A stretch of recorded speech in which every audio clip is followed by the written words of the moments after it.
دینوں کا سردار ہے۔ جمعہ کا دن مسلمانوں کے لیے عید کا دن ہے۔ اس کو یوم العید کہہ سکتے ہیں، عید کا دن،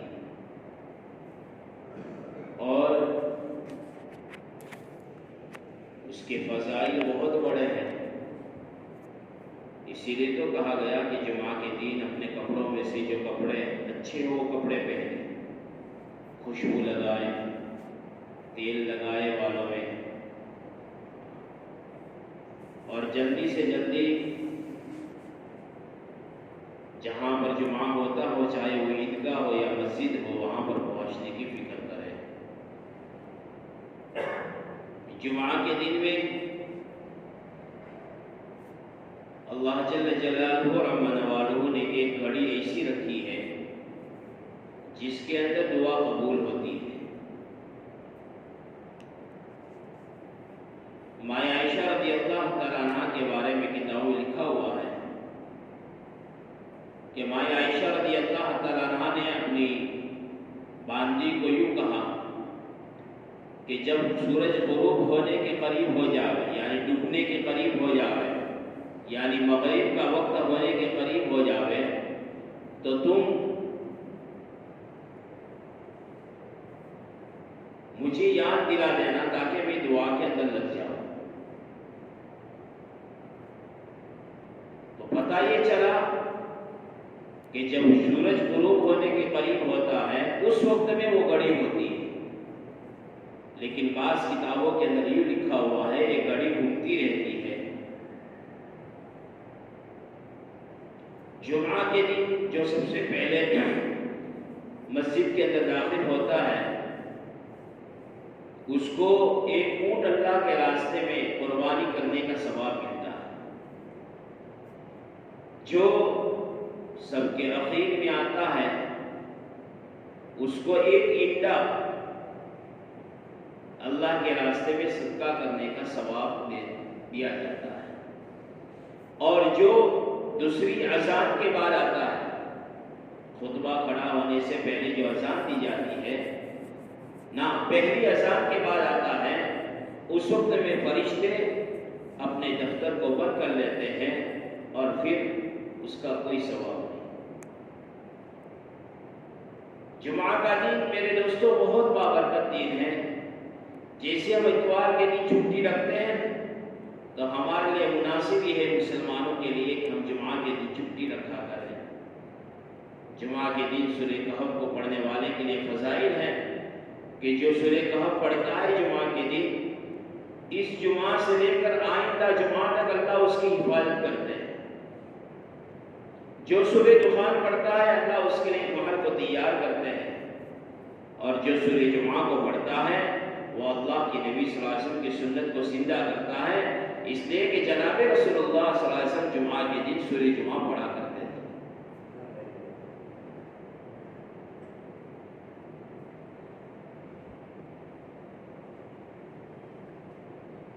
جمعہ کا دن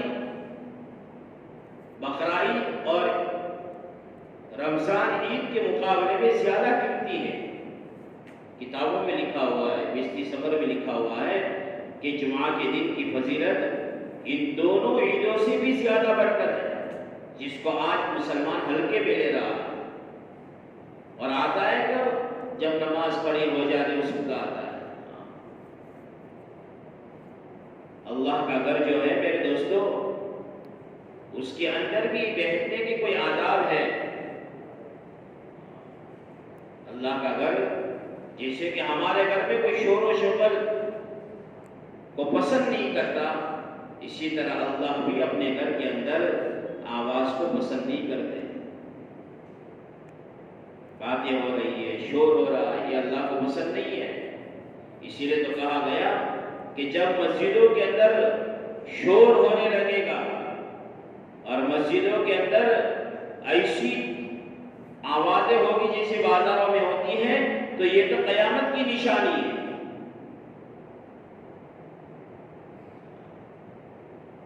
اللہ کے گھر میں آوے تو عاجزی انکساری کے ساتھ آوے۔ اسی لیے کہا گیا جو اللہ کے گھر میں باتیں کرتا ہے اللہ تبارک تعالیٰ اس کو کہتے ہیں اے میرے بندے تو چپ ہو جا. پھر باتیں کرتا ہے تو اللہ اپنے فرشتوں سے کہلواتے ہیں وہ چپ ہو جا.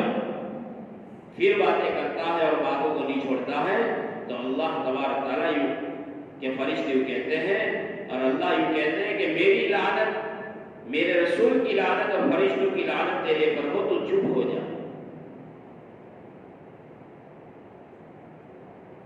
اللہ کے گھر میں آؤ گے اعتکاف کی نیت کرو. مسجد میں داخل ہو تو سنت طریقے سے داخل ہو جاؤ. پہلے جمنا دہنا پیر مسجد کے اندر داخل کرو, دعا پڑھو اللہم افتح لی ابواب رحمتی, یا اللہ تو میرے لیے رحمت کے دروازے کھول دے.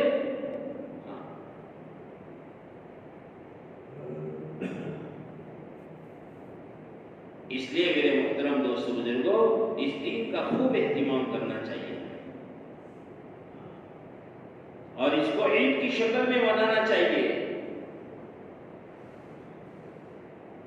اور اس کے ساتھ ساتھ میرے دوستو ہم مسلمان ہیں, ایمان والے ہیں, ہم آزاد نہیں ہیں. اسی لیے کہا گیا کہ مسلمان تو اس دنیا میں قید خانے میں ہے, کہ دنیا مسلمان کے لیے قید خانہ ہے اور کافروں کے لیے جنت ہے. قید خانے کا مطلب کیا ہے کہ جس طرح ایک قیدی قید خانے میں جانے کے بعد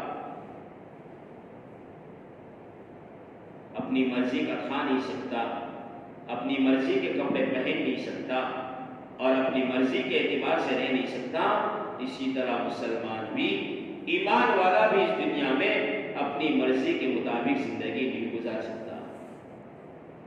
اس کو وہی پہننا پڑے گا جو جناب رسول اللہ صلی اللہ علیہ وسلم نے اور اللہ جل جلالہ رحمہ نوالہ نے کہا ہے. وہ وہی کھائے گا جس کو کھانے کا حکم دیا گیا ہے, وہ وہی بولے گا جس کے بولنے کا حکم دیا گیا ہے, وہ وہی دیکھے گا جس کے دیکھنے کا حکم دیا گیا ہے.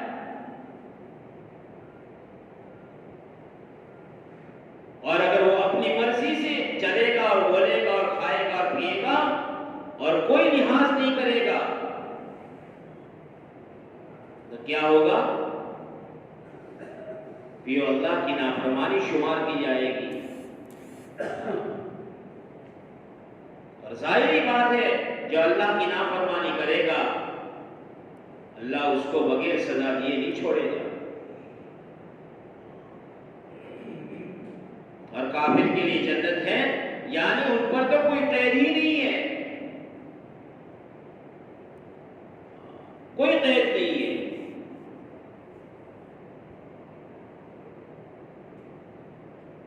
ان کو تو جیسی زندگی گزارنی ہے وہی گزار دے, جو پہننا ہے وہ پہن لے, جو کھانا ہے وہ کھا لے. لیکن مسلمان کے اندر تو ایک حد لگی ہوئی ہے شریعت کی. اور میرے دوستو ہمارے لیے جو نمونہ ہے وہ جناب رسول اللہ صلی اللہ علیہ وسلم ہے. کہ آپ نے جیسی زندگی بتائی تھی, جیسے اخلاق بتائے تھے, جیسے صفات بتائے تھے, جو اللہ کے احکامات ہم تک پہنچائے ہیں اس کے مطابق ہماری زندگی ہونی چاہیے.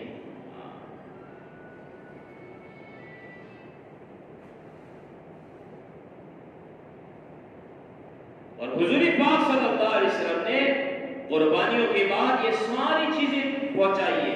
ایسے نہیں کہ آپ نے کہا ہو, صحابہ نے سنا ہو اور تابعین نے, نہیں, اس کو پہنچانے کے لیے بڑی بڑی قربانیاں دی گئی ہے.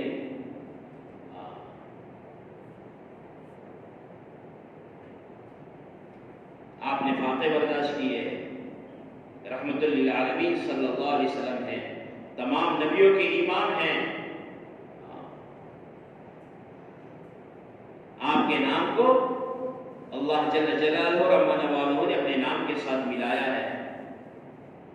عرش پر آپ کا نام لکھا ہوا ہے کہ جہاں پر عرش پر لا الہ الا اللہ لکھا ہوا ہے وہاں پر عرش پر محمد رسول اللہ صلی اللہ علیہ وسلم بھی لکھا ہوا ہے.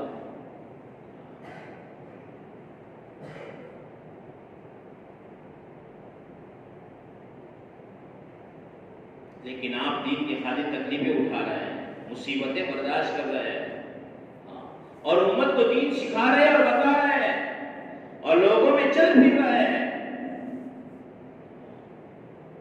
اور یوں کہہ رہے یا ایھا الناس قولوا لا الہ الا اللہ تفلحون، اے لوگوں لا الہ الا اللہ کہہ دو، یعنی اللہ کے ایک ہونے کو بولو، تم کامیاب ہو جاؤ گے۔ کوئی معبود نہیں، کوئی کرنے دھرنے والا نہیں، کسی کے ہاتھ میں کچھ نہیں، سب کچھ اللہ کرتا ہے، آج تک اللہ نے کیا ہے، اللہ ہی کرے گا۔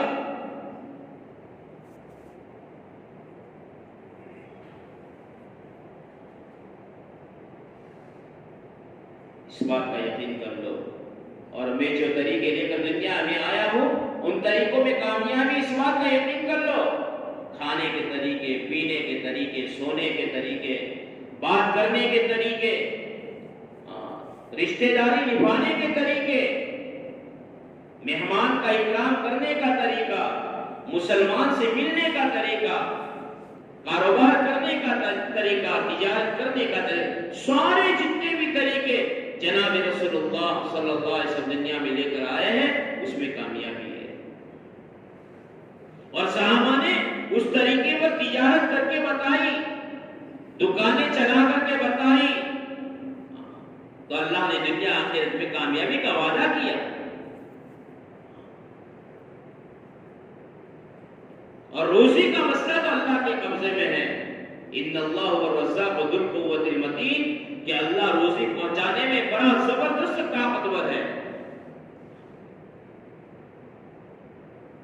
روزی کسی کے قبضے میں نہیں ہے، اللہ جب چاہے، جتنی چاہے، جس وقت چاہے، جس کو چاہے دیتا ہے،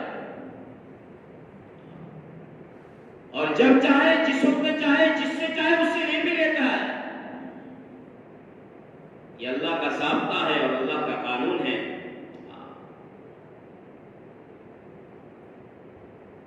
مقصد ہمارا یہ ہے کہ ہم دنیا میں آزاد نہیں ہیں،